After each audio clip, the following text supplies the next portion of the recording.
Least favorite haircut? I would have to actually say success comes because you wake up and you do. You know about that? No. That's how they.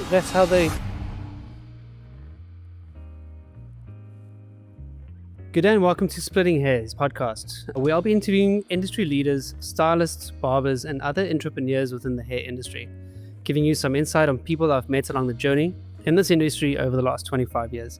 I'll be chatting about my experiences of those and others in the aid to help guide, enlighten, and hopefully inspire the next generation. My name is Jody Botma, founder of Barbers of SA, Bespoke Salon Solutions, and this is my podcast.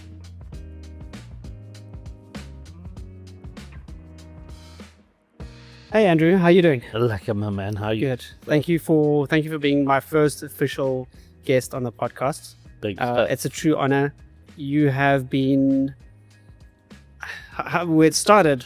You were an acquaintance, a boss, yeah, a travel buddy to Zim. Before that, even a mentor and an absolute gem in the industry. And I just want to welcome you and thank you for being here. Thank you. In Scar, in your space. No, amazing. It's the industry space. It's a space you can all use. Yeah. So, Scar, Widowmaker, Roots, Running with Scissors, obviously your consultancy business. Tell us a little bit about Barnet Fair too. Barnet Fair. Yeah. Of course. Sorry. That's actually even before. I'm sure there's a few others. Yeah. There's a couple. Well, there's Scar Tissue as well, which I'd love to hear a little bit more And about. Evolve. And Evolve. What haven't you done? I didn't start Game. You didn't start Game, No. unfortunately. Or Woolworths, no. Oh. I'm lucky enough to Support stop them. there now. Yeah. One bag at a time. One bag at a time. Yeah. Okay. Tell me about how Scar originated. Scar originated, I moved out of Durban. A lot of my friends had moved out of Durban. I was pretty much one of the last ones. You know, Durban's got a bit of a ceiling, unfortunately. Amazing people come out of there, but it's tough to be creative there. Yeah. And when I moved down, friends, Michael, Vaughan, Conway, we all just sort of hooked up and none of us had any money. Yep. And we thought we'd open a clothing store without money, and that was called Scar. Yeah. That ran from 98, and then around 2002 we had a really good December, and we opened a little hair salon in Kloof Street. Yeah. And that was just off because the main one that most people know, the big Scar, the monster, the original, the OG monster. Yes. Yeah. That was on Kloof Street. Correct. And Scar Tissue was just around the corner from what I know. No, Scar Tissue and Scar Hair were in one building. Yeah. It's But actually what I'm saying is it was just around the corner from where the big Scar used to be. Correct. Kloof. Yes. Yeah. Okay. Something that I have also heard about, I've heard a lot about, and I feel like I've severely missed out, was the Scar parties in the 90s. Yeah. Okay. Yeah, there was a very, very good friend of mine that I've known since I was 15 by the name of Jean Draper. She lives in Australia now. Her and I and my old partner Vaughan used to get together, and we'd find kind of dodgy little clubs that weren't really working, didn't have any people, and we'd say, we'll bring you the people, can we take the door or something? And we'd just, for the love of music. I suppose my love of hairdressing actually started with the love of music. It's sort of like the expressions of yourself, right? Yeah, correct. I think, we worked out that if you want somewhere that you enjoy, you kind of got to go make it yourself. Yeah. So did you guys use your clients, or was it sort of like from like mates that you got to the party, or was it just like, because back in the day there were flyers, so there were flyers. Did you print flyers, or was it? We printed flyers all over the place. We would litter with flyers because guerrilla marketing. Yeah, Marketing. find a popular coffee shop and litter around, because nobody picks up litter. Yeah. The Avo section at Freda Hook Spa was very good. Okay. Why the Avo section? I don't know. People buy Avos, and Freda. Not anymore. It's too fucking expensive. Back in the day. So you put one flyer in the Avo section, and the amount of people that saw it. Yeah, it was a day of flyers. Okay. There were a lot of cool clothing stores in Long Street. There was. Long Street was, skateboarders and. When you could still walk down and feel. Yeah. I mean, you could buy a padlock before you could buy crack. Now you just get You just get offered crack. Yeah. Yeah. Or of all You kinds. buy the paddle. All kinds of crack. Yeah. Any kind. Yeah. Yeah. Okay. And then so you ran the door, and it was basically just a case of like actually just having fun. Yeah. There was, a friend of mine, Conway, Michael and Vaughan. It was kind of just have an idea to do it. The clothing store, when we opened it, we literally didn't have any money. We borrowed 5,000 Rand. Michael stole all the props from a film company he was working for. Yeah. So we had sails and artificial rocks and penguins, and we rented it pretty much the same as a Young Designers Emporium. Yes, it was because that was more or less the same timeline. Correct. Isn't it? I don't know who started first or Let's not. just say you guys did. Yeah, but no, there was actually a store by the name of Constellation. Okay. And they closed just before we opened. So we were very much the right time that we hit a luck with their designers, and I knew a whole lot of designers from Durban as well. So it was a rent space, and then we took a commission. Conway blabbed our 3 months of free rental. I don't know how he did it. Okay. He spent a lot of time barking at the landlords. Okay. Like literally barking at them. So it was a bit of an odd time, but Long Street was, it was also the Rand pound was like... It was still half decent. No, it was terrible. It was like 24 Rand to a pound. Okay. So that meant a whole lot of people from overseas. So we're would talking just now pitch 90, up. right? 97, 98. 97, 90. Okay, yeah. Yeah. And then the hair salon we opened in 2002. Okay. Yeah. And how did I don't know if I'm allowed to say this now, but like, how did a heterosexual man from... Metrosexual. Yeah, sorry. I haven't got there yet. A heterosexual man from KZN get into doing hairdressing? From like sweeping hair at Terry's for a couple of handy. Yeah. How did... Couple would have been a lot. It was one and Terry. third. Yeah.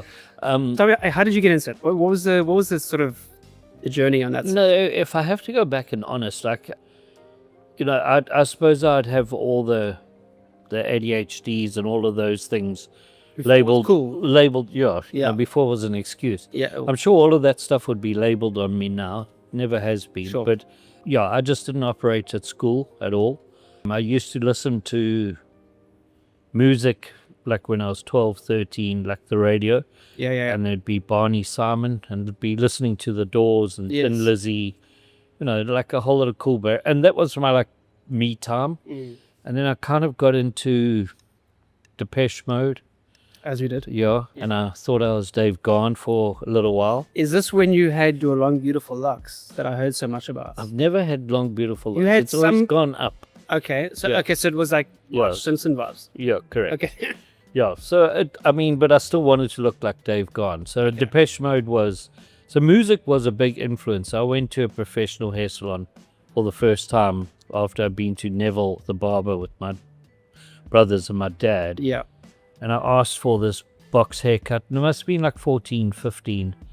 And there was a salon called old Marco's place, and there was like beautiful girls everywhere. The music was incredible. And if I go back to that time, it's only now I realized when the penny had dropped. Yeah. And it went from not I want to fit in to I actually belonged Got you. to something. And there's a big Yeah. difference, Yeah. because I didn't fit in anywhere else. But within hairdressing, people talk about DEI now and like what's it? Inclusion stuff? They label it. Sure. Yeah. And not DEA. No, that comes later. And hairdressing for me just kind of welcomed everybody. There was no, so being heterosexual or, gay didn't really matter. I was fortunate enough to go to, in the 70s, to a school that was very open. I think that's probably where a big thing of it comes is because, many different communities you are, especially like coming from like, I grew up as Afrikaans communities and smaller communities where, when I've got into the hair industry, there was like questions, because it was a stigmatism. Correct. Yeah. Okay, so you get it. So you go to a couple of salons, you feel like you belong, and what was the Yeah, well, it's also cutting hair at school. Yes. Doing a box haircut or the step. That was kind of step it. was a killer? Yeah, no, I was really good at it. Yeah. Orange paper scissors and a comb. Yeah. Just whack a thing and then use the head shape. Yeah. And I had a trademark. I'd cut a hole here, Yeah. and that's what got me caught. But like I could make friends by doing a haircut. It kind of gave me the power that people needed something from. Yeah. Before, being a skinny little scroll, asthmatic, with small man syndrome. Yeah. Now I had a skill. Yeah. And that it's quite incredible. You can barter your way into it. And I suppose I'm, 53 now. I'm still doing the same thing. My relationships still connect through cutting hair. Yeah. So did you start breakdancing before you started doing it? Or was it after you started doing it? No, I started breakdancing before. Okay. Yeah. It was in Westville Mall? Westville. Yeah. Yeah. So, I was spinning on my hair. Can you still do it? I had a stroke in that game, like a similar kind of vibe when I got out of the car. It was a paralytic cut. So I mean, not intentionally. Technically, no, but physically, I Yeah. have recently. I love it. No, breakdancing. I don't know. It's like street culture in the early 80s, like 83, 84. Coming into South Africa was like, the rap was starting and breakdancing was a thing, and it's I met him. I know. Yeah, he used our clippers, and I don't know. There was no kind of, especially Durban, South Africa. There's no edge really, and so anything was about having your own way of looking at things. Yeah. So, breakdancing was one of them. I mean, my mother walked in on me on the kitchen, and I was spinning on my head, and she got a fright on a cardboard box, and I got a fright butt over, and she was like, "Oh my word, what are you doing?" That's hilarious. And from obviously, I know about Vanilla Ice and stuff. Other interesting like celebrities that you've encountered with or encountered? Yeah, Rachel Vass and that guy from Men Behaving Badly. They ripped us off. We took them for drinks. We went to the toilet, came back, and they'd run. Fuck off. Yeah, and they made us cover the bill. That's sneaky. I would have to say one of my highlights was Hugh Jackman. Okay. When I worked on Chappie. It's pretty hard to cut Hugh Jackman's hair and make it into like an orange mullet. And that's, yes. Yeah, it was quite a difficult thing to do. You got Wolverine there, and like you must make his hair a ginger mullet. Yeah. He was amazing. When everybody says, "Oh, Mete, what a nice guy," it's like, but actually when I left there and I got onto the Gautrain to come home, I felt like I'd met a guy that I could phone and said, "You want to go for a game?" That's cool. Yeah. I mean, for lunch, he asked for peanuts and a glass of water if it was safe. So to keep skinny. Yeah. the model's diet, right? Yeah. No, he was really cool. And then what's that guy from Lord of the Rings? Thou shalt not pass. Yeah, there's been quite a few. Okay. Robbie Williams, I think. Yeah. The first one was actually long ago. Okay. And then the guys from Duran, but that I met through Terry Scott. Oh yeah. The Mount Nelson. Okay. Yeah. So actually, nice. Yeah, a few cool people. I think it's also like it's nice to do celebrity hair. It's like because especially in film on photo shoots and those type of things, you kind of do, or you are able to sometimes do something a little bit different, or like nowadays with social media and stuff, and maybe you can give me some insight, because you're always trying to get someone else in your chair to be able to help leverage your business, or what do you feel, Scar, or yourself, or one of the other stylists that works for you, what do you find works, or what has been the big difference in obviously trying to market your business from back in the 90s? I would say on a personal level, there's a personal level and there's a business level. On a personal level, I engage with my clients as much as possible because that's my social outlet. Yeah.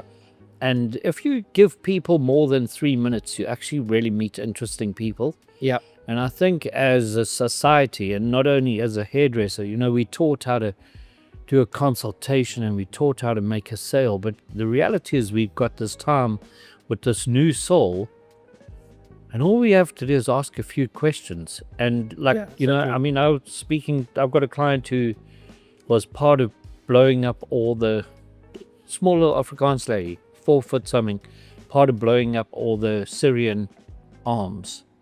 Oh, yeah? Yeah, Afrikaans lady who's in Iraq defense. I've got clients who, just through knowing them, have helped me with billboards.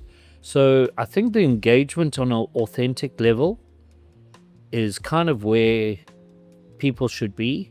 I think for years, especially from the 80s and the 90s, there was too many sales pitches and trying to drive our industry into a corporate manifesto. Yeah. The same as like estate agents, play both sides. Yeah. And I think if you can be authentic, and I think that's the strongest thing about our industry, is that we get to be authentic. Well, that is what it's, because it's such a creative industry, and that is the way it should be. But there's also, because of like big corporates, like trying to move products or whatever the case would be, you do sometimes feel like you are being sold a product. Where like when I've done training in the past and I've done consultation training, is that you ask the right questions, but you can throw that into a conversation that it feels natural. And it's the same like us having a conversation now. Yeah. There's things that I wanted to talk about, but if you ask the right questions, you'll get more than enough, of the answers, and then you're able to prescribe as a GP with the best thing that's for you, rather than, oh shit, I need to sell 4 fucking products within the next 2 days, or day, or whatever, to make a target, because then people see through it. That's the way I feel. Or 100%. I think we're almost having to undo like a couple of decades of sales. Yeah. So the minute I mention like treatment, it means I'm trying to make a sale. Yeah. And of course, I'm trying to earn money, at the end of the day. 100%, yeah, but it's the way, it's all in the delivery. Or it's in the belief, I think. Do you believe in your product and your skill set? Yeah. And is that backed up by your accountability? Correct. Yeah, so I think ego is a very useful thing, especially in this industry. I think you need to be, cocky, and you need to be confident about your skill set, but I also think you need to be accountable. And if a client who, these days clients are, they're not buying into the garb of, for years it was like at the base and, oh, this is the best part. And then next week something else is the best. It was the same language over and over again. Now you've got to be like authentic in very many different situations. And I think if you're led by your client and giving them the place to speak and be comfortable, the rest will come naturally, because it's a relationship. It's not a sale. That's exactly it. It is a relationship, and especially with like starting Bespoke now, is like the relationships that I had that I've built over the last 25 years is where, thankfully, that I could start the business really, really quickly, and because it's the cliche. People buy people don't buy products, right? But it's a cliche for a reason. Correct. And like I'm very grateful that business is doing well, and we can do things like this, and get to know people like you, because I know you on multiple different levels, like I said in the beginning, and it's a true privilege for me that I can call you like a mentor, and I can call you a sounding board. It has been over. Scott's 23. Scott turned 23 last week. The hair salon's 23. The hair salon, yes. Yeah. The brand is 27. Yeah. So I got back from the UK in 2002-3. So you guys were a year odd in. Yeah, we opened March 2002 as a hair salon. So I came back the following year, just before May, June, I think. And I remember, I'd done my apprenticeship in London.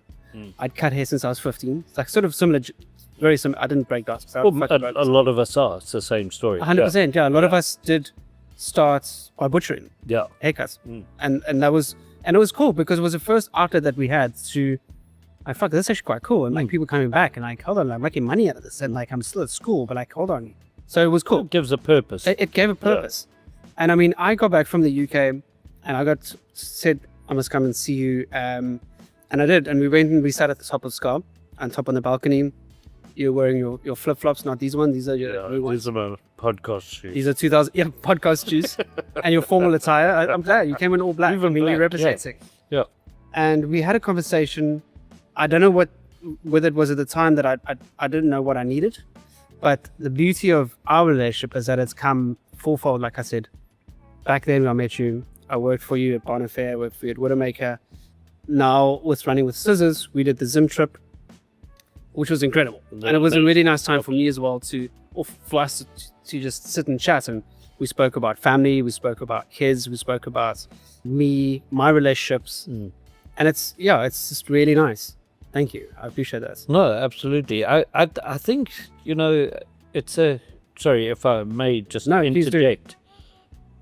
This industry, I think, is such a wide open industry that accepts all different kinds of people, and everybody on the planet is getting their hair done of some type or whatever. Somewhere, yeah. Yeah, and all for their own reasons. Some to, let out some problems, some because they want to be very specific, and everybody's got a different calling. But in an industry where we all are getting the same benefits out of it, that we get to make an income, and live the life we actually want to live. I think there's a much broader angle that we could be playing on it. Okay, so if you're saying, what in an ideal world, what would that look like? In an ideal world, it's not about it's about understanding that your authenticity is the biggest reward from day one, and allowing each and every single person around you to find their own authenticity. So the rules are very simple. Stay in normal boundaries and don't be a dick, and don't steal or whatever. But like, you get licensing and you get who's got what, are the trade tests or whatever. But the reality of it is, it's a creative, beautiful industry. And I think if you've got an eye and a bit of accountability and the willingness to actually just be a little bit better each day. We were on a webinar this morning, and like, just listening to Michael from Slate open up a slightly different language. He was just talking about pointing your fingers and then pick up where you want to go. Like, 30 years I've gone through so much education, and bam, there was a new thing, and it's something new I could do tomorrow. And I just firmly believe that, like, if we drop all the who's competing against who, exactly, we can make this industry because true potential. 100%. Because things like with that I know from Scar and with you and Jody as partners, you've always been massive on education. You've got other guys from Slates, you've got Josh from the UK. Slate's been here a couple times, and the two guys. It's through education. Okay, so Sophia Hilton. Yes. Harriet. Lots actually. You have brought out a lot. Yes. Why? Because you can. Because you can. Because we can. Because okay. When Sophia Hilton came out the first time, I think she had like 6,000 followers. Myself and Candice from Candice White, who we've also bought out. It's a lot of South Africans I don't think realize there's one WNS, hairdresser of the year twice. She's an incredible educator, and we just kind of said, like, how do we get this together? How many hairdressers do we have? How many hairdressers does she have? And we threw together 4,000 Rand a person and got 2 days, bought them out, gave them shark cage diving, and we combined to actually make this happen. And like, the skill set went from the Thursday to the Monday, we had different hairdressers. And that by social media to connect with these people is seriously easy. But I think people are scared of someone saying no. If you want to make a change, you've got to get a whole lot of no's, but you get one yes and you're in. 100%. And I totally agree with you. Unfortunately, fortunately for hairdressers are used to paying for education. It's kind of it was the norm. And I don't know if you find, like with barbering and stuff, I know I have, is that the guys are not used to necessarily spending 500 Rand, 1,000 Rand on education, but it's something that maybe we need to chat to the right people. Maybe we need to try and work it differently. I know we've spoken about doing something here, and we will at some points again. It's difficult because, you know, you're getting people to invest in their education, but they don't know. I don't think they know the value of it yet. I'm talking about barbering specifically. Hairdressers are used to spending education or spending on education and doing more training.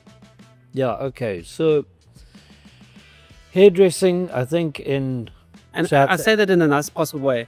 I think maybe what I'm trying to say is, how do we change it? How do we get more guys to invest in themselves in barbering and other education, formal education? I don't think it's a question of how do you get more. I think it's a question of just keep on going. You know, there's 3,000 Caucasian salons throughout South Africa. Yeah. How many of them actually stand out? A handful.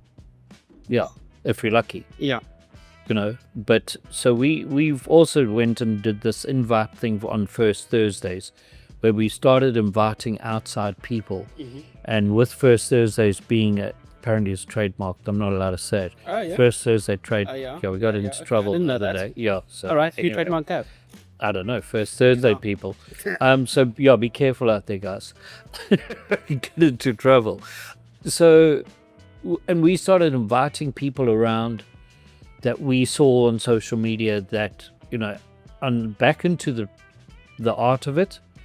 So First Thursday being an art thing, and like teaming up with Polaroid or Evo or something. Yeah. And making an event about art, because at a certain time, hairdressing, everyone says, oh, they love the art, they love the passion, but it crosses over into being a career, and it crosses over to being a job. Yeah. So eventually it becomes like, well, what's in it for me? Yeah. And in my mind, if it's what's in it for me, you're dead already. Yeah. And sorry, I mean that with all respect to anybody, but if everything's a negotiation, then like, why the fuck are you alive? Yeah.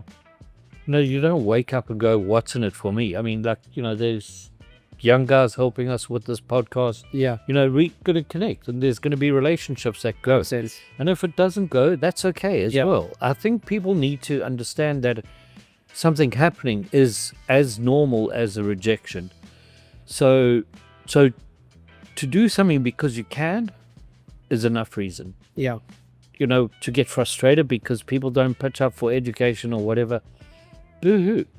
I think you've sort of nailed it there. It's like it's just a case of being consistent and just keep going.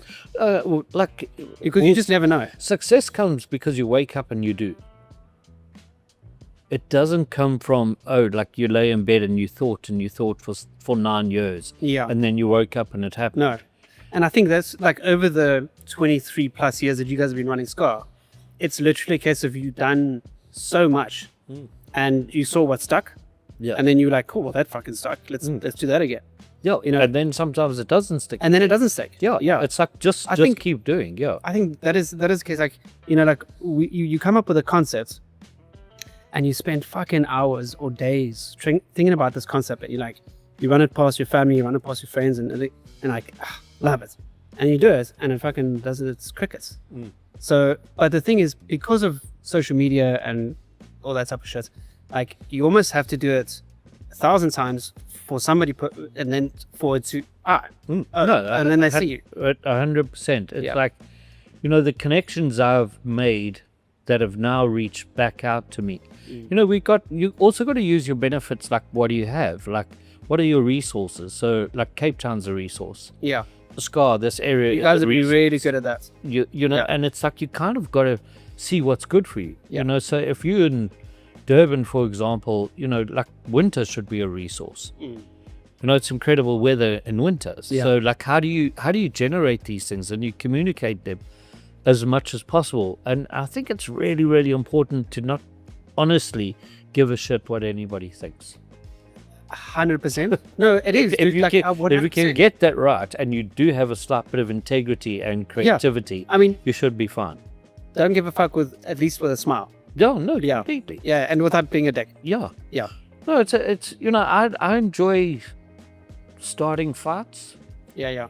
and then leaving. And yeah, well, Back in the well, I mean, all of my team, you know, I get to go say like it's a stupid joke. It's very much like The Office. It's quite embarrassing. Like I can really say anything stupid, and they all like laugh because there's a boss. There's a certain understanding of humanity that we all run along on the same thing, you know. And when you agitate something, or you look for its humor, or you just irritate something slightly, you get a rise out of it, and you get exposure, you get vulnerability. And for me, true art is created in vulnerability. Art is created in vulnerability. Okay. Yeah. True art is not created in complete comfort Or panic. yeah Yeah. well, panic is something.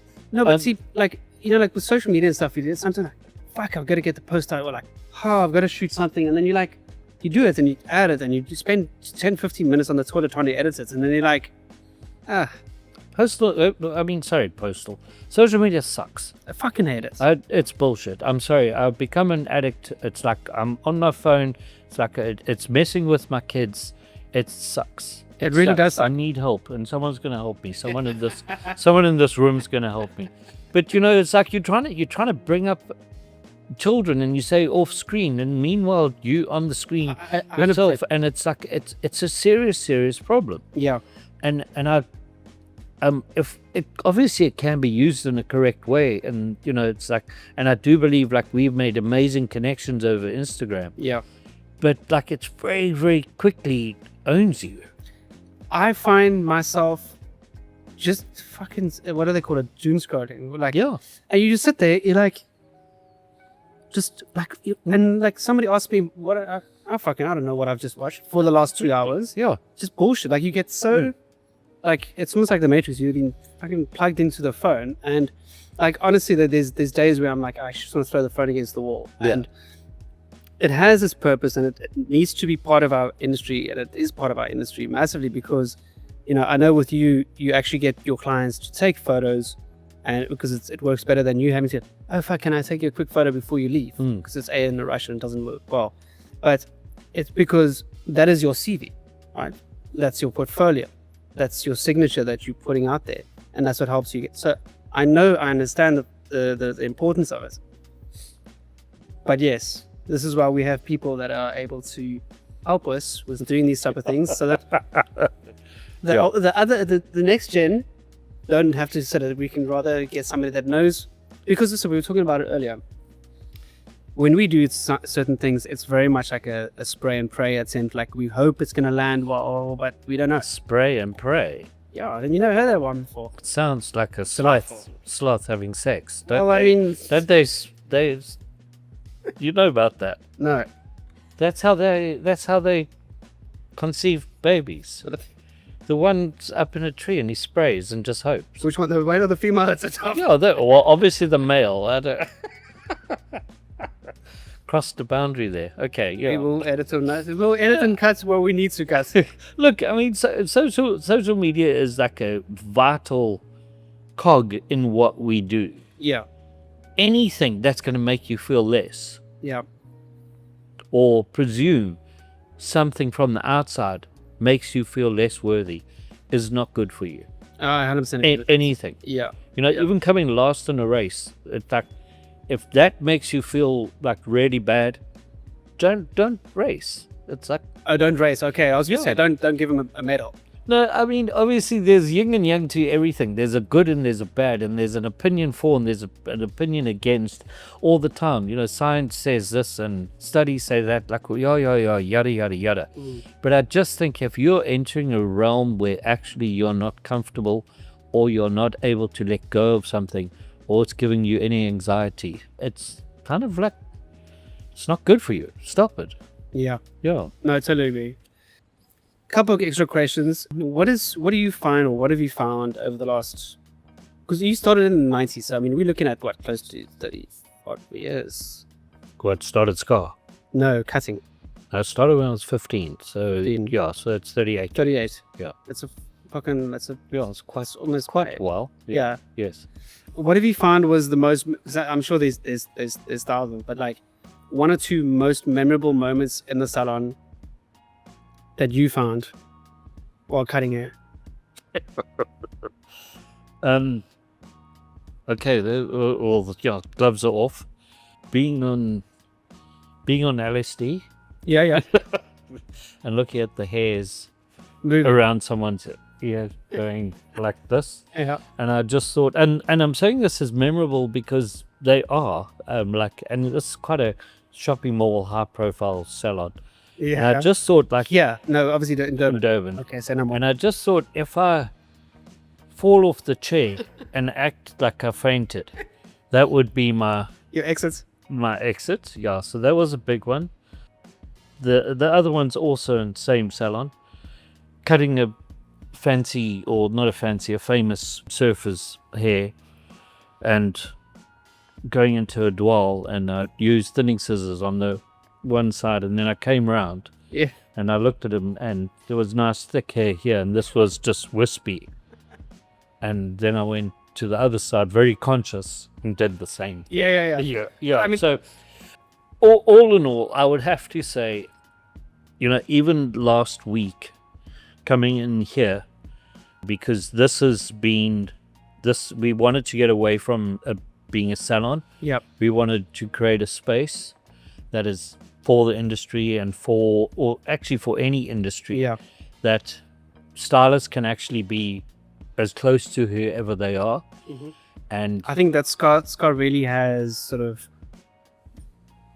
pinned that one down, because you've got some really, and you always have. yeah, Like your logo always says, like, good hair for bad people, but like you had super eclectic, interesting characters, stylists, people throughout. yeah, Like you'd go to Scar, and like maybe that's why I didn't work for you there, but because I was a super conservative English kid from fucking farm towns. yeah. And I'm not saying that was the case, but like it's not a fit for everyone. No, well, like last week I met a guy by the name of Philip Miller who does all the sound and works with William Kentridge. And he walked in here, and I saw he was uncomfortable. Yeah. And we spoke, and he had his hair washed, and he came to me and he said, "This place is not for me. The music is too loud. Okay. It's a little bit intense in here." And I just said, "I'm going to get you out of here quick." Yeah.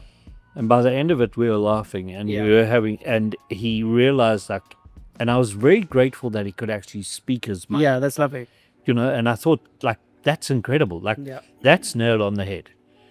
Not that he was battling, that he could actually say it. Yeah. And once he said it, he released himself. Yeah. Not really? relieved himself, yeah.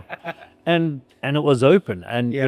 and he went downstairs, asked for product, and we gave a hug, and it was a great introduction. I don't know if he's going to come back. That's irrelevant. Yeah. But he had the space to be I open, understand. Yeah. and that's Because at the end of the day, like it's people are dressing in different, and it's not the norm for you to see. Or yeah, and this, like close street, long street, it is. But you've got somebody coming off the street, coming for a haircut. They might be from wherever, and it's like it is a shock. You're like, oh, okay, I wasn't expecting that. It's like when you walk into a random bar and it's just not your crowd. Yeah. Right? You're like, it's maybe not my crowd. Okay, I'm here now, so like I'm gonna buy the bulletin. But then, like you said, like you've got incredible hairdressers, you've got incredible stylists, barbershops. The level is where it should be. It's just a different packaging. Thank you. I think it's also important to mention you in this. You started Barbers of SA. Yeah. You're starting this. You're putting yourself out in a limb. And for me, if like more people did that, just went for it, Yeah. better. So what you're doing in itself Thank you. is like, it's incredible. And that's what we say.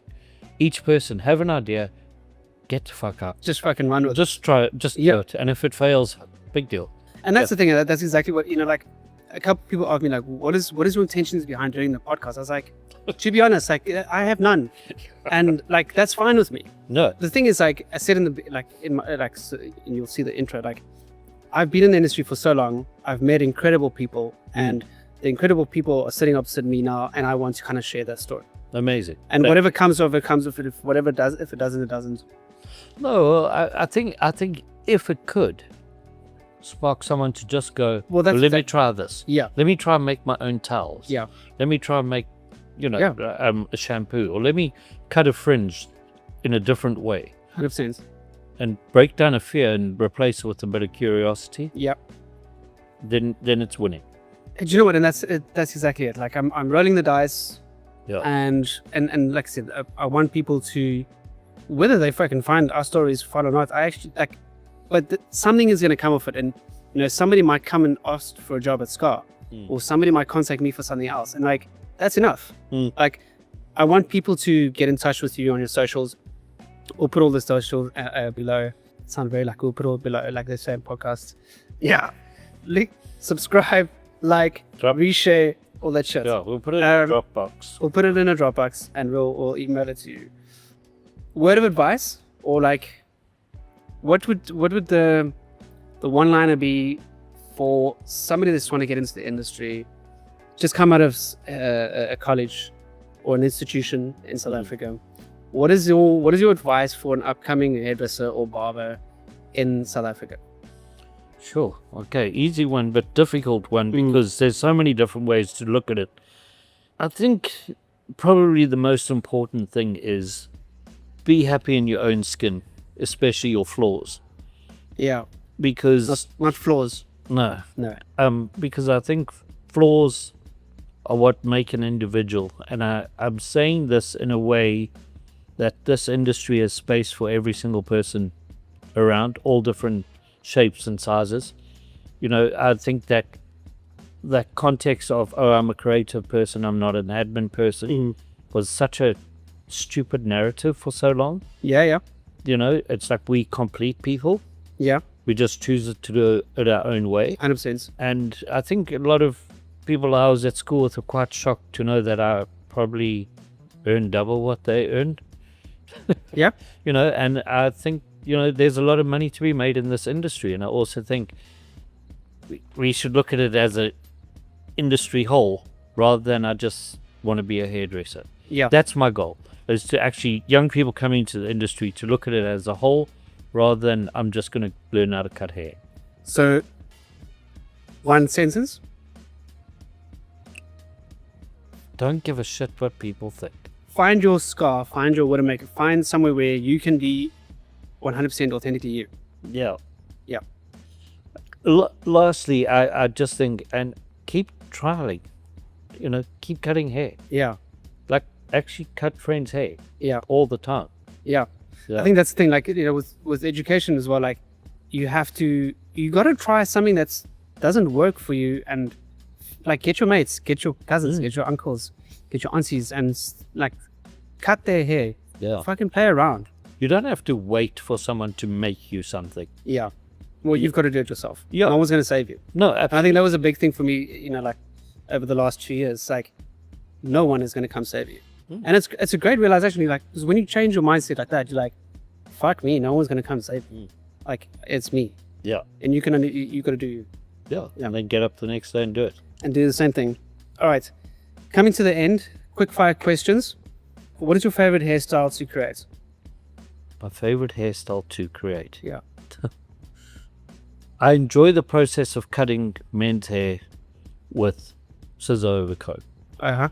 In terms of a hairstyle to create, I wouldn't put any names to it. I enjoy the texture of hair, Okay. and letting it fall naturally. 100%. Yeah. Least favorite haircuts. I can tell you why. It's fucking kids' cuts. Yeah. Least favorite haircut, I would have to actually say shag. Okay. Yeah. Where everyone's wanting to do shags. Yeah. Right. Okay. Funniest or worst story that happened at Scar? Last client, my tragedies always seem to happen just before Christmas. Okay. Yeah, last client on Christmas Eve, I asked for a toner to be mixed, and the classic, it came out extremely purple. Fuck. So for Christmas party, they gave me a Barbie doll with a scar cape on it with purple hair. So yeah. Okay. And then somebody asked me on social media, how many pairs of flip-flops do you own? Well, I've got a bull terrier and a pit bull, so I've only got one at a time. I've got a whole lot of extras. Okay. So at the moment, I've only got one pair of blue ones. One pair of new ones. That one's. Who asked that? No, never mind. Andrew, Brilliant. it's been an absolute pleasure. No, absolute pleasure. Thank you. Well, not, You are one of my most favorite people in the industry. yeah. Well, I mean, I've said it a couple of times, but I'm not stroking your ego about it. But yeah, thank you for your time. Thank you for your space. And I really appreciate it. An absolute gem. Thank you. And cheers, hopefully, to many more years doing this together. Was welcome. Yeah, Thank you.